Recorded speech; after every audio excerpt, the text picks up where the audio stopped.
Hello friends, welcome to my CG exam. आज हम लोग प्री बीएड के लिए हिंदी सब्जेक्ट पढ़ेंगे। जनरल हिंदी। जनरल हिंदी में कुछ इंपॉर्टेंट एमसीक्यू देखेंगे जो कि आपके एग्जाम के लिए बहुत ही महत्वपूर्ण साबित होगा। चैनल पे जो नए हैं वो चैनल को सब्सक्राइब कर लीजिएगा। अगर ये वीडियो पसंद आएगा तो आप जरूर लाइक करिएगा। पहले प्रश्न की ओर चलते हैं। पहला प्रश्न कह रहा है छ, त्र और ज्ञ ये तीनों कौन सा व्यंजन है? ये तीनों कौन से व्यंजन है? ऑप्शन आपके सामने है, तो इसे आप एज अ टेस्ट लीजिए। इसमें टोटल 15 प्रश्न हैं। आप अपने नोटबुक में, अपने कॉपी में 1 से लेकर इस प्रकार 15 तक के नंबर लिख लेना और आपको जो भी ऑप्शन लगे, जैसे इस क्वेश्चन का ऑप्शन आपको सी लग रहा है तो आप इसके आगे ऐसे सी लिख देना। फिर दूसरा प्रश्न आएगा। दूसरा प्रश्न के अगर ऑप्शन आपको देख के लग रहा है कि बी है तो आप आगे से बी लिख देना और ऐसे करते चलिए। एट द एंड में आप मुझे कमेंट करके बताना आपके कितने क्वेश्चन सही हुए। ये जरूर कमेंट करके बताना और सीरियसली होके इसको एज अ टेस्ट देना। इसमें टोटल 15 क्वेश्चन है और इस प्रकार से आप 1 से 15 तक मार्क कर लेना। ठीक है, तो आप इसे एकदम सीरियसली लेना और इसका आंसर मैं आपको बताता चलूंगा। अगर आपका आंसर सही होगा तो इसके बगल में ऐसे टिक लगा लेना सही का, अगर गलत होगा तो ऐसे क्रॉस लगा देना और एट द वीडियो के एंड में मुझे कमेंट करके बताना। ठीक है, तो चलिए स्टार्ट करते हैं। पहला प्रश्न है कि त्र, छ और ज्ञ ये तीनों कौन से व्यंजन हैं? तो इसका आंसर आप लोग लगा लो। 5 सेकंड का समय देता हूं, 5 सेकंड में सोच लो। ये बहुत ही इंपॉर्टेंट क्वेश्चन है, व्यापम में कई बार ये प्रश्न बना हुआ है। चलिए इसका आंसर मैं आपको बता देता हूं। इसका जो आंसर है वो है ऑप्शन ए, संयुक्त व्यंजन। ये छ, त्र और ज्ञ ये संयुक्त व्यंजन है। संयुक्त का मतलब है ये किन्हीं दो व्यंजनों के, दो व्यंजन या स्वर से मिलकर बने हैं, मतलब ये दो वर्ण से बने हैं। जैसे छ, जो श है ये किससे मिलके बना है?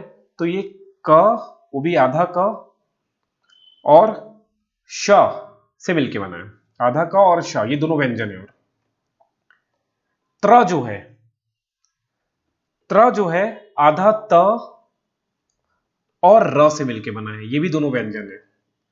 ज्ञ, ज्ञानी का ज्ञ किससे मिलके बना है? आधा ज और इ से, ये भी दोनों व्यंजन है। इसी प्रकार एक और संयुक्त व्यंजन होता है जिसको बोलते हैं श्र। ये किससे मिलके बना है? आधा श और र से, ये भी दोनों व्यंजन है। मतलब ये जो संयुक्त व्यंजन है ना, वो दो व्यंजनों का संयुक्त है, मतलब दो व्यंजनों के मिलने से बना है। जैसे श किससे बना है? क और आधा क और श से। ठीक है, तो ये एग्जाम में ये भी प्रश्न आया हुआ है कि ये व्यापम में आया हुआ है पटवारी की परीक्षा में कि ज्ञ, जो ज्ञ है वो कौन से दो संयुक्त व्यंजन से मिलके बना है? तो आधा ज, य, आधा ज, य, इस तरह से ऑप्शन थे। ठीक है, तो इस प्रकार का प्रश्न आ सकता है, इसे अच्छे से कर लेना। ठीक है, तो इसका आंसर हो जाएगा ऑप्शन ए। अब कुछ लोग मुझे कल या परसों वीडियो में कमेंट किए थे कि इसके लिए बेस्ट बुक क्या होगा, कौन से बुक से पढ़े। तो मैं आपको बता दूं, इसके लिए आपको बुक परचेस करना की जरूरत नहीं है। अपने किसी सीनियर वगैरह से बुक ले लो। जैसे हिंदी के लिए कौन सा ले लो? हिंदी लैंग्वेज के लिए, हिंदी और अंग्रेजी लैंग्वेज के लिए, इसके लिए आप लोग लुसेंट ले सकते हो।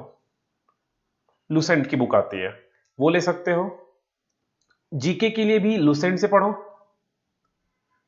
लुसेंट इसलिए मैं रिकमेंड कर रहा हूं ना कि समय कम है।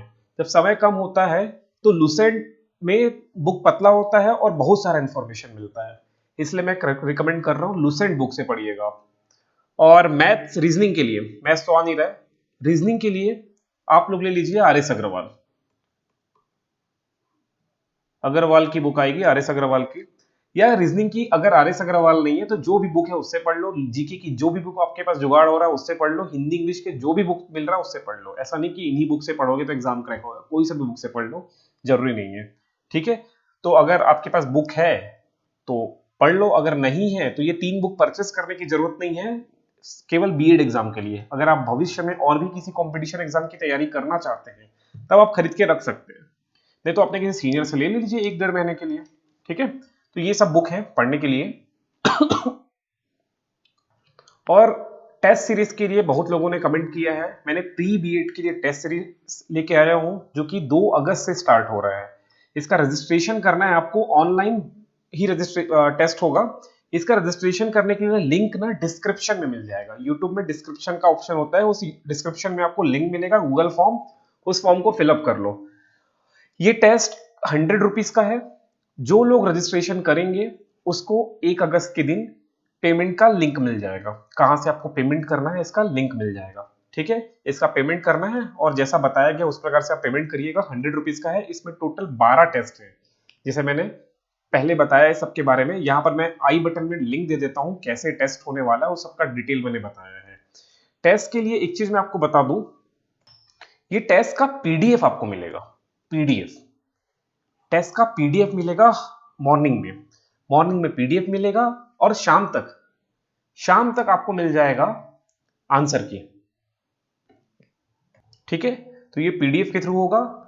12 टेस्ट है टोटल, तो आपको 12 पीडीएफ मिलेगा।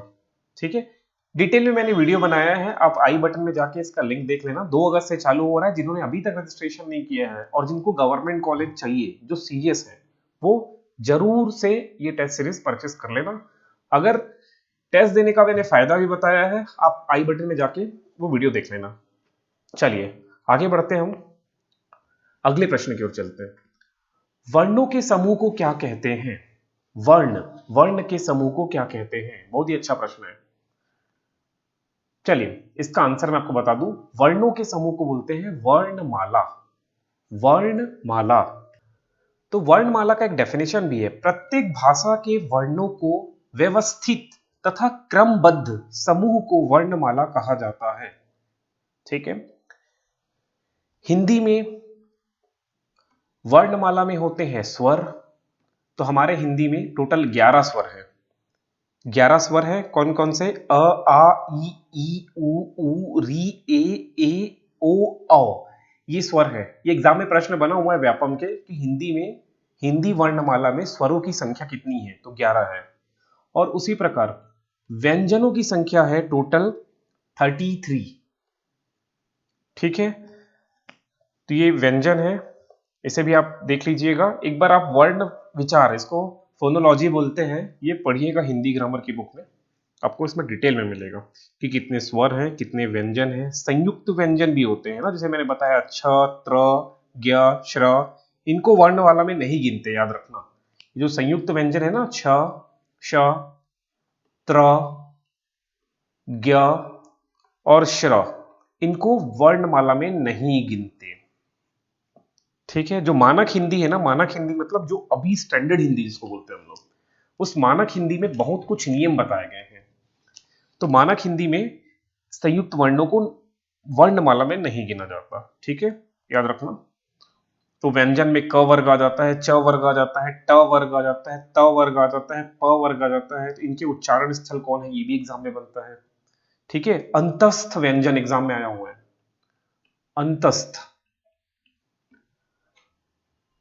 अंतस्थ व्यंजन, ये एग्जाम में आया हुआ है। कौन कौन से हैं, तो ये होते हैं य, र, ल, व। याद रखना, ये सब क्या है, अंतस्थ व्यंजन है। इसी प्रकार उष्म व्यंजन भी एग्जाम में बना हुआ है कि कौन से उस उष्म व्यंजन है, तो है श, श, स, ह, ये उष्म व्यंजन है। ठीक है, तो इन सबको आप थोड़ा देख लेना, पढ़ लेना। चलिए इसका आंसर है, क्वेश्चन नंबर 2 का आंसर है वर्णमाला, ऑप्शन नंबर सी। ठीक है, नेक्स्ट प्रश्न की ओर चलते हैं। अगला प्रश्न है, च वर्ग का उच्चारण स्थल है, च वर्ग का उच्चारण स्थल इनमें से कौन सा है? तो आपके सामने ऑप्शन है, पहले आप अपना आंसर लिख लो अपने नोटबुक में, फिर इसका आंसर बताता हूं।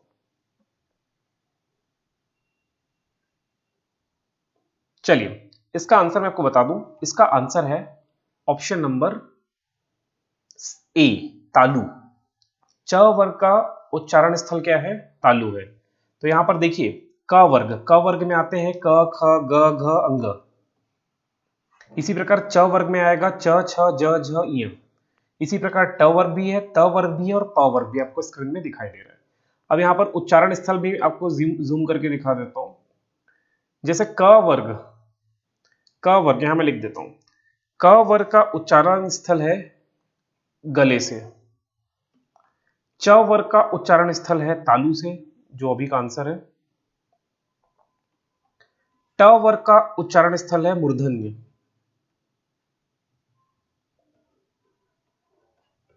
त वर्ग का उच्चारण स्थल है दंत। प वर्ग का उच्चारण स्थल है ओष्ठ, मतलब होठ। ये सब याद रख लेना, ये सब बहुत काम का है, इसका एक स्क्रीनशॉट ले लो। जितने मैं बता रहा हूं ना, सब इंपॉर्टेंट प्रश्न है व्यापम के, और इसी स्टैंडर्ड का आपका एग्जाम आने वाला है, ठीक है। इसलिए मैं आपको सभी को रिकमेंड करता हूं, जिनको गवर्नमेंट कॉलेज चाहिए ना, जो बीएड के लिए गवर्नमेंट कॉलेज चाहते हैं, वो सभी टेस्ट सीरीज जरूर परचेस करें, या मेरे यहां से या कहीं और से, जहां से भी आपको सस्ता सुविधाजनक मिले आप खरीद दीजिए। या आप बुक भी खरीद सकते हैं, टेस्ट सीरीज के मार्केट में बुक भी आया होगा, आप ले लेना और जरूर देना, क्योंकि गवर्नमेंट कॉलेज और प्राइवेट कॉलेज में डिफरेंस होता है। गवर्नमेंट कॉलेज का फी स्ट्रक्चर मैं बता चुका हूं आपको, वो 6,000 से 8,000 के मध्य होगा एक साल का, और प्राइवेट कॉलेज का वही 30 से 40,000 के मध्य होगा एक साल का, ठीक है। तो अपने हिसाब से आपको जो कॉलेज चाहिए, अगर गवर्नमेंट कॉलेज चाहिए तो जरूर से टेस्ट सीरीज परचेस करना। और इस साल कंपटीशन बहुत ज्यादा होने वाला है, क्योंकि पिछले साल बहुत सारे विद्यार्थियों को एडमिशन नहीं मिल पाया था, क्योंकि मेरिट बेसिस के चक्कर में। अच्छा, इसका स्क्रीनशॉट ले लिया तो मैं आपको एक चीज और बता दूं कि इनमें से अघोष व्यंजन कौन है। तो ये वाला, मतलब क, च, ट, त, प और ख, छ, ठ, त, फ, ये अघोष व्यंजन है। अघोष, ये भी एग्जाम में बनता है कि निम्न में से कौन सा अघोष व्यंजन है। और ये इधर वाले जो होंगे, ये वाले, ये हो जाएंगे सघोष व्यंजन, ठीक है। इतना कर लेना, आगे बढ़ते हैं। पुस्तक कौन सा शब्द है? तद्भव है, तत्सम है, देशज है, विदेशज है?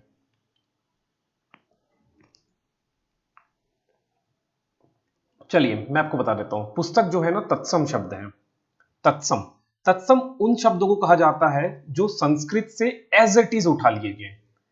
तद्भव उनको कहा जाता है जो संस्कृत से लिया गया है, लेकिन अब उनका हम अलग तरीके से पढ़ते हैं, मतलब वो वर्ड ही ना अलग हो गया है, चेंज हो गया है। जैसे एग्जांपल समझाता हूं, जैसे एक संस्कृत का वर्ड है नृत्य। इस नृत्य को आज हम क्या बोलते हैं? नाच या नाचना। तो ये तद्भव हो गया, तद्भव। और ये हो जाएगा, नृत्य संस्कृत से आया है तो ये हो जाएगा तत्सम।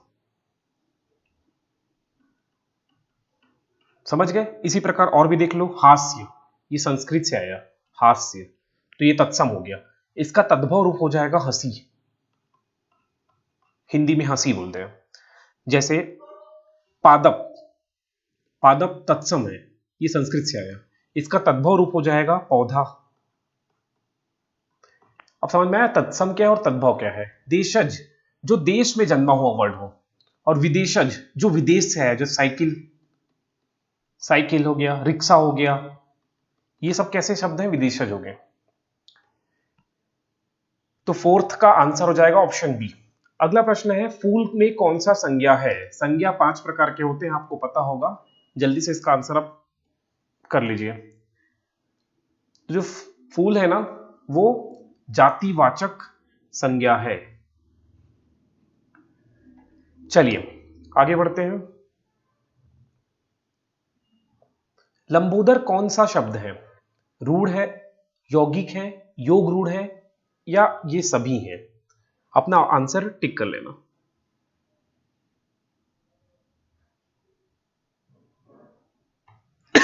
चलिए मैं इसका आंसर बता देता हूं। लंबोदर जो है ना, योग रूढ़ है। अब इन तीनों का अर्थ देख लेते हैं कि रूढ़ शब्द क्या होता है। रूढ़ वो शब्द होता है ना जिनको हम लोग तोड़ नहीं सकते, मतलब उनका सार्थक खंड नहीं किया जा सकता, मतलब ये हमेशा सार्थक शब्द होंगे। सार्थक शब्द, जैसे एग्जांपल नाक। अब इस नाक को तोड़ दो तो बन जाएगा ना धन क। तो ये कोई स्पेशल अर्थ नहीं दे रहे हैं। ना का मतलब क्या होता है, क का मतलब क्या होता है, कुछ नहीं होता। कोई तोड़ने से कोई नया शब्द नहीं बन रहा है, उसको रूढ़ बोलते हैं। यौगिक को इंग्लिश में कंपाउंड बोलते हैं, और कंपाउंड का मतलब होता है दो शब्दों से मिलकर बना हुआ, उनको यौगिक बोलेंगे या योग शब्द बोलेंगे। तो यौगिक जो होते हैं ना उनका आप सार्थक खंड कर सकते हो। जैसे एग्जांपल में बोला कर्जदार, कर्जदार, तो कर्जदार को तोड़ दो तो बन जाएगा कर्ज धन दरी या दार। इसी प्रकार देवालय, देवालय, देवालय को भी आप तोड़ सकते हो, देव धन आलय, देव धन आलय। देव का मतलब भगवान हो गया और आलय का मतलब घर या मकान। तो वो मकान जिसमें भगवान स्थापित होते हैं या उनकी पूजा किया जाता है उसे बोला जाता है देवालय। अब थर्ड आता है योग रूढ़। योग रूढ़ का मतलब होता है, इसका मतलब देखिए, योग रूढ़ ऐसे शब्द हैं जो योग से मिलके बना है, मतलब ये भी यौगिक ही है, ये भी यौगिक ही है, लेकिन अब ये एक तीसरे मीनिंग की तरफ जाते हैं। जैसे मैं एग्जांपल समझाता हूं, जैसे मैं लिखा लंबोदर ही लिखा, लंबोदर, तो लंबोदर को भी तो ये यौगिक है, इसको तोड़ दो तो लंबा उदर धन उदर। ऐसा जिसका लंबा है, उदर, उदर मतलब पेट, जिसका पेट लंबा है, तो इसको तोड़ने से तो लंबा धन उदर, तो वो व्यक्ति जिसका उदर लंबा है। तो हम लंबोदर का एक तीसरा मीनिंग निकाल दिए गणेश भगवान से। तो ऐसे शब्द जो अपना तोड़ने से, मतलब उनको तोड़ने से जो मीनिंग निकलता है ना, उस मीनिंग को ना लेते हुए एक तीसरा मीनिंग ले लेते हैं, एक तीसरा अर्थ ले लेते हैं, उसको हम बोलते हैं योग रूढ़ शब्द। तो योग रूढ़ शब्द के और भी एग्जांपल मैं आपको बता देता हूं ताकि आपको अच्छे से क्लियर हो जाए ये। जैसे जलज, जलज, इसका मतलब है जो जल में जन्म हुआ हो, जिसका जलज, जल में जन्म हुआ। तो जलज को हम लोग कमल के लिए योग रूढ़ कर दिए हैं, ठीक है। और सबसे बेस्ट एग्जांपल है हिमालय, सबसे बेस्ट एग्जांपल है हिमालय। हिमालय, हिमालय उसको कहेंगे जिसमें हिम हो, मतलब बर्फ हो, और आलय मतलब घर, हिम का घर, बर्फ का घर को हम हिमालय कहेंगे। लेकिन जैसे ही हिमालय शब्द लिया तो आपके सामने में तो जम्मू कश्मीर में जो पर्वतमाला है उसके लिए जाता है ना, तो मतलब एक तीसरा मीनिंग जा रहा है हिमालय से, तो उसको हम बोलेंगे योग रूढ़। अब एक मिनट में पढ़ने में ना चीजें क्लियर नहीं होता, आप अच्छे से पढ़ोगे ना तब ये चीजें क्लियर होती है। चलिए अगला प्रश्न की ओर चलते हैं। मैं में कौन सा पुरुष है, मैं में कौन सा पुरुष है। जल्दी से अपना ऑप्शन टिक कर लो, फिर इसका आंसर मैं आपको बता देता हूं। तो जो मैं में, चलिए इसका आंसर मैं बता रहा हूं। मैं में उत्तम पुरुष है। पुरुष तीन प्रकार के होते हैं, एक होता है उत्तम पुरुष, एक होता है मध्यम पुरुष, और तीसरा होता है अन्य पुरुष। उत्तम पुरुष वक्ता होता है, जो बोल रहा होता है, वक्ता, तो इसमें मैं और हम एग्जांपल है। मध्यम पुरुष जो सुन रहा होता है, जो श्रोता होता है, इसमें आ जाता है तुम लोग, तुम सब, यह, ये। और अन्य पुरुष जिसके बारे में बात किया जाता है, तो इसमें वह, वे, इस तरह से आ जाएगा आप, ये अन्य पुरुष आ गया। फिर से बोल दूं, उत्तम पुरुष जो बोल रहा है, मध्यम पुरुष जो सुन रहा है, और अन्य पुरुष जिसके बारे में बात किया जा रहा है, ठीक है। अगले प्रश्न की ओर चलते हैं। तेंदुआ कौन सा शब्द है, देशज है, विदेशज है, तत्सम है। तो जो तेंदुआ जो है ना वो है ऑप्शन ए, देशज है, याद रखना। नाक कौन सा लिंग है, नाक, ये पुरलिंग स्त्रीलिंग से एक क्वेश्चन डेफिनेटली आता है व्यापम की परीक्षा में, इसका लिस्ट बना लेना, आपको बुक में मिल ही जाएगा। 9th स्टैंडर्ड का सीबीएसई का बुक आप पढ़ सकते हो, 9th और 10th। पूरे हिंदी ग्रामर के लिए, 9th और 10th। चलिए इसका आंसर मैं आपको बता देता हूं। नाक जो है स्त्रीलिंग शब्द है, स्त्रीलिंग। ठीक है, कुछ मैंने एग्जाम्पल दिए हैं। शरीर के अंग जो होते हैं ना वो पुल्लिंग होते हैं। इसमें अपवाद है, जीभ, नाक, आंख, नाक, उंगलियां, ये स्त्रीलिंग है। अदरवाइज शरीर के जो अंग है वो जनरली क्या होते हैं, पुल्लिंग होते हैं, पुल्लिंग। चलिए अगला प्रश्न है, नीलकंठ में कौन सा समास है? समास से एक क्वेश्चन पक्का आएगा, समास से और संधि से भी। समास और संधि जरूर कर लेना। तो नीलकंठ में जो समास है उसका आंसर मैं आपको बता देता हूं, पहले आप सोच लो एक बार। चलिए इसका आंसर मैं बता देता हूं। नीलकंठ में बहुव्रीहि है। बहुव्रीहि समास जो है ना वो योग रूढ़ शब्द में होता है, योग रूढ़, याद रखना, योग रूढ़। जब भी योग रूढ़ शब्द आएगा ना तो वो बहुव्रीहि समास होगा। अगला प्रश्न है, पाप पुण्य कौन सा समास है? पाप पुण्य में तो पाप और पुण्य एक दूसरे के विलोम शब्द है। जब भी एक दूसरे के विलोम होंगे तो वो द्वंद्व समास होगा, याद रखना, द्वंद्व। या तो विलोम होंगे या तो एक दूसरे के पूरक होंगे, जैसे माता पिता। माता पिता, माता पिता एक दूसरे के पूरक शब्द है, माता पिता। तो इसमें भी कौन सा समास हो जाएगा? द्वंद्व समास। ठीक है, इसको भी अच्छे से कर लेना, इसमें भी द्वंद्व समास होगा। क्वेश्चन नंबर 12 है, निम्नलिखित में से इच्छा का पर्यायवाची शब्द नहीं है। 12, अपना आंसर टिक कर लो पहले। चलिए इसका आंसर मैं आपको बताता हूं। इसका आंसर है यातना। यातना जो है इच्छा का पर्यायवाची शब्द नहीं है। कवि का स्त्रीलिंग रूप क्या है? कवि का स्त्रीलिंग, अपना आंसर टिक कर लो पहले।